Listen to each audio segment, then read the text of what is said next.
So everyone, it's really a real pleasure to be here today and talk to you about the commitment that Oxford have made to develop and empower women around the world. For those that don't know us, Said Business School is the business school of the University of Oxford. So a relatively new school.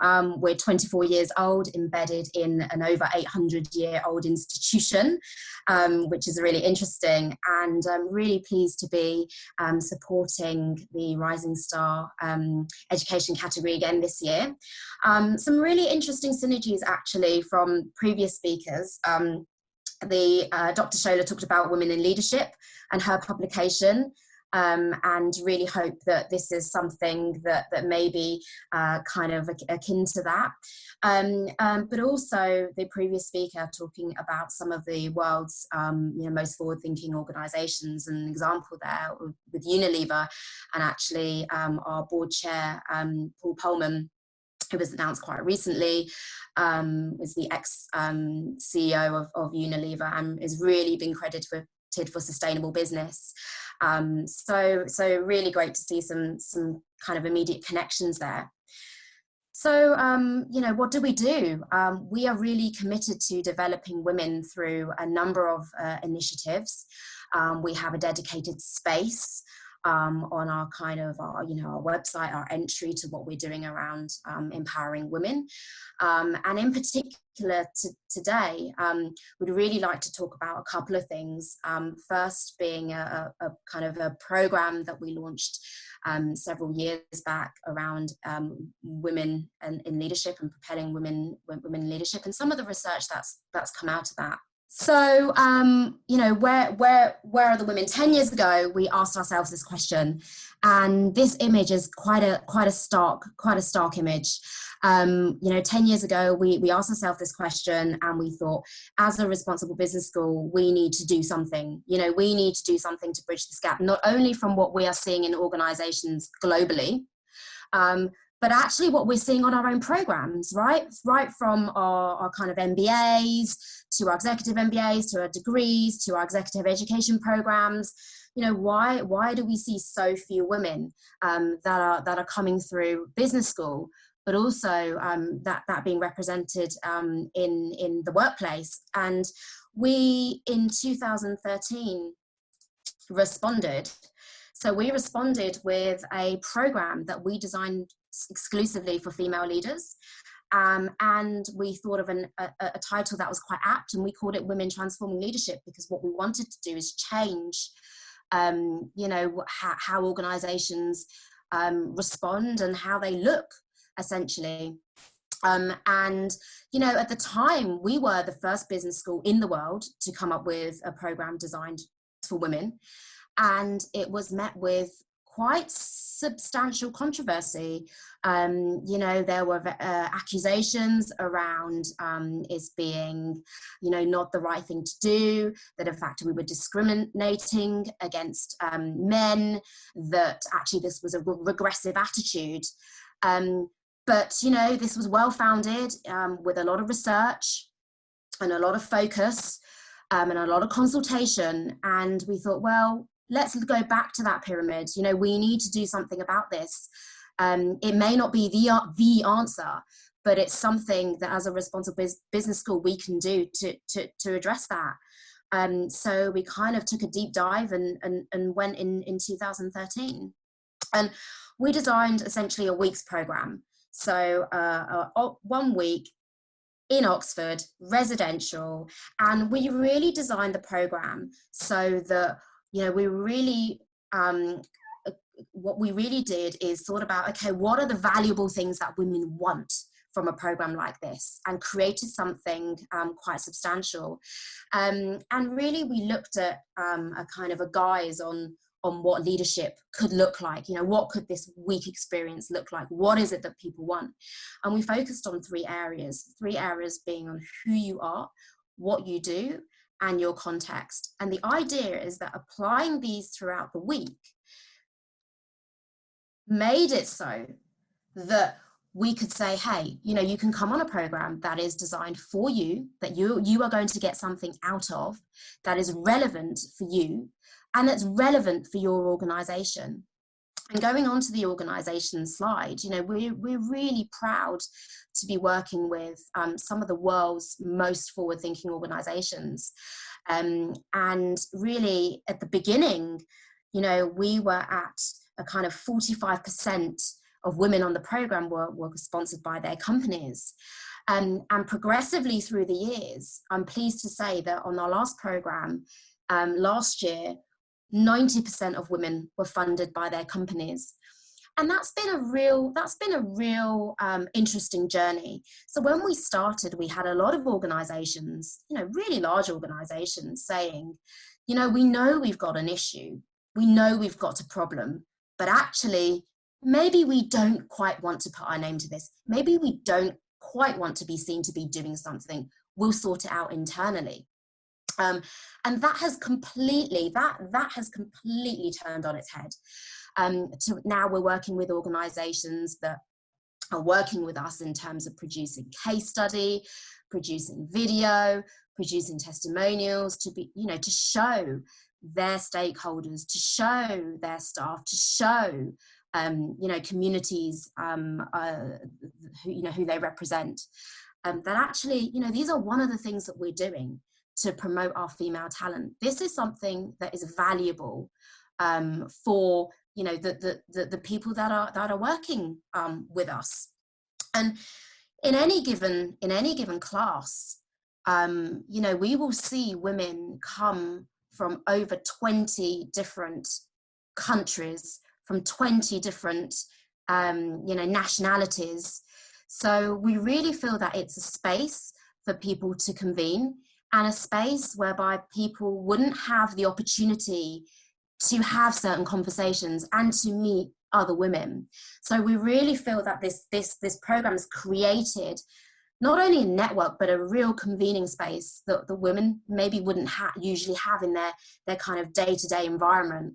We often find that, you know, people come to us from certain sectors and they say, well, you know, I have a community within this sector, but actually I don't really have so many contacts outside of my sector. Or it's really quite claustrophobic, and actually I need to have conversations with people outside of the sector because everyone kind of knows each other. So a couple of organizations in particular I'd like to point out, Google and the European Society of Cardiology, who are a membership body for cardiologists, in which only 1% of their fellows are women. They have really been at the forefront of innovating how they make the best from this program. So both organizations sponsor several women through the program annually, and they have a really smart way of doing it. So they've kind of got a subcommittee, and they open this out to eligible women around the world to join in. And, you know, there's kind of different nuances in how they do it, but really the similarities is that they launch this for their colleagues, and they have set criteria. So they might ask them to write some sort of kind of essay submission on a question of choice, and it can be quite closed or open-ended. And what they do is then they look at, you know, the women that come forward, and they look at their achievements to date, but also their vision and what is their potential within not only the organization, but potential within their industry and potential to kind of pay it forward, right? So you come on this program, you get some learning, but what are you doing with it? What do you intend to do with it? So we're really proud to be working with these organizations, and we do have, you know, really short, kind of not academic papers, but really easy to read case studies on both of these companies. So can certainly share those afterwards if that would be interesting reading for anyone. So I said in 2013, we started. I'm really pleased to say, kind of in answer to your earlier question, you know, was this something that was going to fly? You know, was this something that was going to be accepted in the controversy? And I'm really pleased to say that, many years later, we're looking to welcome our next cohort in October. We've had 8 cohorts come through this program, over 400 women move through this program, from a wide range of sectors, nationalities and working countries, and it's really active. The network is really, really active, and recently we convened, and Joana was part of this, and we convened our alumni group, and we kind of started working on a new research project where we started to ask women, okay, well, with this COVID situation, what leadership are you now needing to display? Have you had to adapt your leadership? What are the things that we're doing differently now that we weren't doing then? So really, really active on the research agenda, as well as obviously the program initiative. And over the years, we're kind of well documented on the impact that we've seen through this program. So kind of 3 groups they fall into. So we've got personal, organization and community. The really obvious ones are the personal and organizational ones, particularly because organizations are spending and are dedicating their resources to send women through this. As I mentioned, 90% of the previous class was sponsored by their company. And masses of strides in terms of, we see women having 3 stages before the program, where they talk to us about their challenges, about their leadership and their adaptive challenge that they're facing within their organization. We see them when they're here on the week, and how they change maybe their perspectives, or maybe that their adaptive challenge is not actually kind of their substantive challenge. Maybe that's more of an operational challenge, but what is the crux of their challenge, and how can they get to the root of that, and how can they address that? And then we see women after the program, what are they doing post-program? What are the changes? And I'd like to say that the top one is definitely confidence. I feel now that I'm able to lead authentically. I'm able to take on many different leadership styles depending on the circumstance and the situation. I have been able to say no to things so that I can say yes to new things. I'm able to give my team more. I'm able to empower other women. I've got a wider strategic vision, etc., etc. And the program, and everything that we do at the school is rated. We're rated by participants. It's not just kind of easy for me to say that, but all top business schools are kind of ranked. We have a kind of external metric, and for this one in particular, we're ranked by the Financial Times.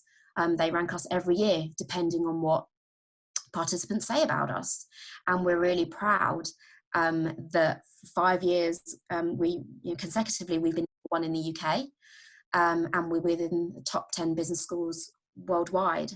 So I guess to answer the earlier question, this program has really, really flown, and it's received unprecedented worldwide coverage, press coverage, really positive coverage, and that's also a measure of and a validation of what we're doing, and the impact is beyond the program itself. So last year, we were really proud to be in a position to be able to launch a new program off the back of this one. We launched the Women's Leadership Development Program, which is delivered exclusively online. And the purpose is to offer people choice, to offer companies choice, and accessibility. So, not everyone can take a week out and mobilize themselves to come to Oxford for the week. Not everyone can do the demand of a week's residential because of the cost and resource implication to do that. So this offers an alternative where we're trying to increase our global footprint and impact in this area. And the other major area, which is what kind of this program is built on and what Oxford is known for, is our academic research and the research agenda. So there's been a few things that have already come out of this program, some of the alumni that have been on, and Joana can certainly talk to that. But some of the things immediately are around female CEOs. We've done a little bit on that, a little bit on women and their career trajectory and what we may be seeing. And as I mentioned, convening alumni around kind of the COVID response and doing some additional research on that. So I hope it's been helpful, but I'll certainly now pass over to Joana to talk a bit more about her findings that she is leading on a specific research topic born out of this program predominantly. My name is Joana Probert. I'm very happy to be here. Thank you so much for having me here. I'm on the faculty of the WTL program and I manage a WTL research project. And the aim of the project is to understand how female leaders reach the top of organizations and what makes them effective once they get there. And to date, sorry about this. To date, we have 112 female leaders who took part of our research, and they come from middle to top of the organization, and they are from a variety of industries. Methodology, we do in-depth interviews so that individuals can really reflect on their experience, share their experience with us, and also reflect to get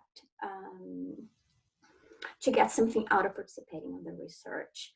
Current areas, we're exploring different things. I'm going to skip through those because of time, and I'm going to focus today on talking to you about the leadership trajectory of female leaders. I'll present to you today a linear trajectory, which is kind of a generic trajectory that represents a collage of experiences of our interviewees and not their unique journey.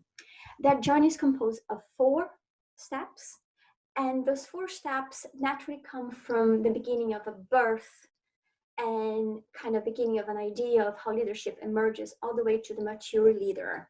But our experience and our research, even though it seems intuitive that this trajectory happens, is actually our research shows that it doesn't happen like that. It happens a lot of turns and hurdles that female leaders face make this trajectory not to be as linear. And this is exactly why I thought about bringing this research here today, because with what's happened with the pandemic, is a time us to reflect on our own journey and think about where we like to go from here. So as Shing mentioned, we're doing some research collecting data on how this pandemic is affecting female leaders. And so there's a lot of self-reflection happening. And I thought bringing this journey to you here today might be very helpful. So it's going to be a very brief overview, and I'm very aware of our time. So I'll try to hopefully don't go too fast, but not go too slow. So the first phase is about imagination and discovery. Is where the idea and the possibility of being a leader becomes. It starts naturally with a period of awakening, a period of starting to emerge the idea that I can be a leader. And this awakening can happen in childhood, and childhood happens for many reasons, some very intuitive reasons. The bossy child who always told their friends what to do. In other circumstances, we have somebody who was raised in a very nurturing environment, who really planted that seed of being a leader. In other cases, it was based on adversity of people who had really humble and difficult backgrounds, and they've strived to be leaders because of that. I'm looking at some chats, but I'll try to go through the presentation quickly, and then I'll look at any questions if we have time. And then also, it could be because you're in a long family, a big family, and you have to help your parents out taking care of your siblings. Leadership can also emerge, this awakening can almost emerge later in life. So it can happen when you're older, a lot older sometimes. We have cases where very senior female leaders wake up to the idea that they are leader, that their identity become leader after they've been leading for many years. and they have others seeing them as leaders, but not themselves. After this period of awakening comes a period of discovery, of exploring the possibilities. What can I be? What does it mean to become this leader? And it ends, and this phase ends with the notion that I know what I want to do. I know what type of leader I want to do. So phase one is about a dream, about waking up to the possibilities of what I can become as a leader. Phase two is about action, not more dream. It's about down to business. This is where you learn the rule of the games, or what it means to be that type of leader. And it's a moment where you're going to look at your own strengths to be that leader, but you're also going to look at your own weaknesses to be that kind of leader. And not only are you going to look at yourself, but you're also going to look at others. What are the expectations of others for you to become the type of leader? What do they want from me, just so they can see me as this type of leader? And so you're going to learn how to dress the part so people can see you as that type of leader. You're going to look for role models that can teach you how you can act to be that type of leader. And also, is a period of challenges. It's actually a period that many women get stuck on, because it's a period you have to stretch yourself and you have to do things that are comfortable. Women sometimes in this phase get attached to the notion of authenticity, that I have to be true to myself. But in this case, to develop leadership, actually leadership development in general, you need to stretch yourself and get yourself out of the comfort zone and try new things that might feel very uncomfortable in the beginning. But if you keep on trying, you might realize that actually it is okay. And so this phase ends with validation. A validation, hopefully of others, that others see you as this type of leader, but also a self-validation. And for some women, only the self-validation happens depending on the environment in which they are leading. So, to summarize, phase two is down to business. There's no time for self-reflection. One interview mentioned about being hamstrung in the heat, in the wheel of how can you do this role. Phase three is where authenticity is back, is where you can look at yourself and think, how am I in this role? It's a period where you address self-doubt. It's a period where you look yourself in the mirror and ask, who have I been? What I've been trying to learn the skills, learn the things, have others see me as leaders, copy role models, do something stretching. What happens to me? How do I look at myself? It's a period of questioning, of reassessing who have you been as this leader. And it's a period where you're wondering, is that path that I took, was that the right one? Or should I have taken a different path in my life? So this phase, you're going to actually explore being authentic, explore knowing how can I be me and be in this role at the same time? How do two things combine? And this phase ends with you looking in the mirror and being happy with what you're saying, of who you are and who this type of leader that I am, that I have become. They are congruent now. And so to summarize, and trying to go very quick here, this is a phase of authenticity, of exploring being authentic in the role. So you bring the I back and you think, how can I do this role? How can I be this type of leader? Now that I have learned the rule of the games and I have learned those things, and I explore my authenticity. The final phase, phase four, is the mature leader. In this type of leadership, you are the authentic leader. You know how to express your authenticity. You know how to be in that role. At the same time, potentially following the rule of the games. There's a period here of flexibility in terms of that. You actually stop focusing so much on the self and focus more on others, focus more on the team, on your legacy, on what's happening outside. You mentoring others, you hopefully helping others move up the ladder like you have. And you also think strategically, more about the pieces of the game. We're in phase two, you learn about what are the rule of the games. On this phase, you actually are playing with the rule of the games and changing perhaps, and learning where you can flexibly change. And I'm almost done. So phase four, it's about strategic thinking. It's about a mature leader who knows how to express their authenticity, and also knowing how to move the paces and wondering how I can influence others and how I can leave a legacy. So I'll stop sharing my screen now.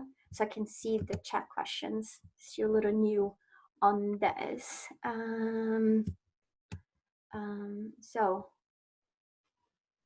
So great. So now, just to summarize, phase one is discovery, is who I would like to become, what are my opportunities, what would I like to become, what type of leader can I be? Can I be a type of leader? And in our interviews with female leaders, many times women struggle with the identity of a leader, which is a very important aspect of becoming a leader. Phase two is hard work, is action, is figuring out where are the rule of the games and figuring out what do I have to do, what skills I have to develop, how do I do this job. Phase three, you bring back the I. You become authentic leader. You explore what it means to be authentic and looking yourself in the mirror and potentially evaluate who you are in that position, which might potentially lead you to go to a new path and start all over again in phase one. And then phase four is about being the mature leader, is about looking outside yourself and looking at the pieces of the things and leaving a legacy and mentoring others. So very quickly presented. Hope you're able to get the gist of that. If you have any questions, please feel free to ask. We have some resources and the slides that I think we can share later with the network. And if you would like to contact us to learn more about our research, just let us know. Thank you very much.